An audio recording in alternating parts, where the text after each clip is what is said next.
Et il est sorti depuis combien de temps? Il est sorti jeudi dernier.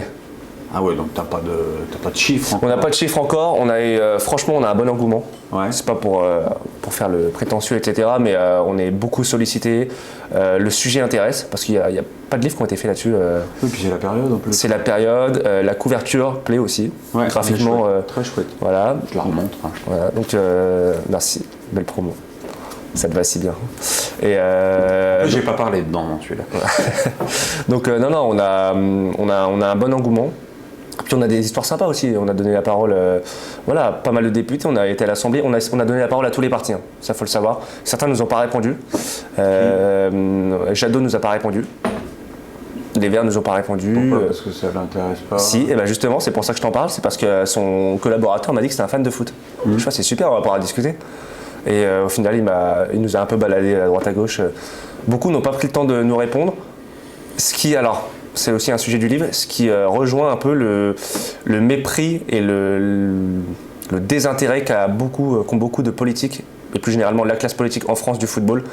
Je prends pour exemple l'arrêt du championnat pendant le Covid, où tous les autres championnats autour ont continué. C'est l'une des raisons aussi de ce livre qu'on a voulu le faire. Et avec la une de l'équipe, pareil comme des cons. Parce que l'Allemagne, l'Espagne, l'Italie et l'Angleterre avaient poursuivi le foot, nous arrêté. La ministre des Sports, Mara Sinano, avait dit oui, non mais là le sport c'est vraiment pas du tout la priorité.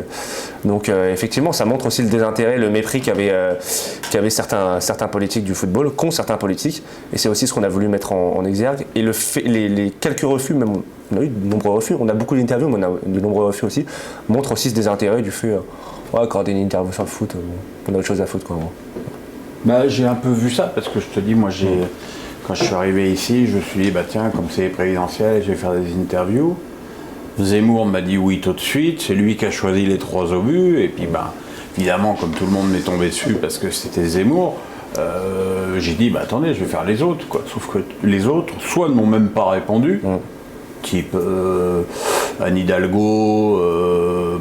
Hidalgo, il y a du monde pour se rendre au Parc des Princes, il y a moins de monde pour discuter foot. Voilà. Zemmour, tu l'as eu au bon moment, je pense, parce qu'il n'était pas encore, il faisait pas encore son tour de France. Et j'ai écouté ton interview et vraiment c'est un. D'ailleurs, on te cite dans le livre, c'est un vrai fan de football, plus d'avant. Il est plus nostalgique du foot, il suit moins aujourd'hui. Ouais. C'est dommage d'ailleurs parce que ça l'aurait peut-être permis de ne pas se faire virer de Marseille. Et après, ils sont assez peu nombreux. Hein. Le panel aujourd'hui des candidats, en termes de passion pour le foot, est assez faible. Hein.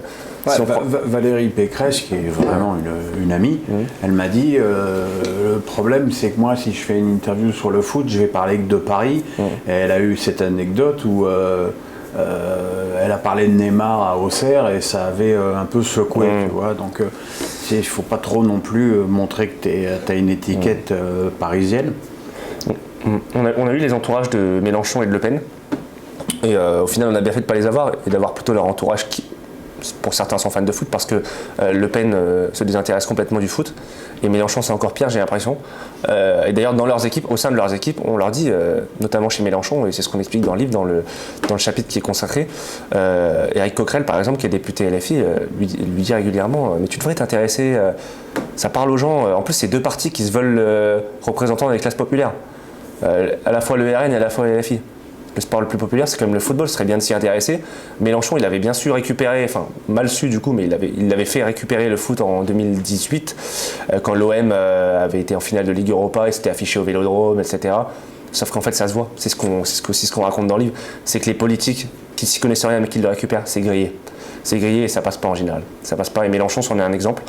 Marine Le Pen, pareil, elle s'y intéresse moins et c'est assez contradictoire avec l'idée qu'il défend de la défense des classes populaires et du peuple au sens large.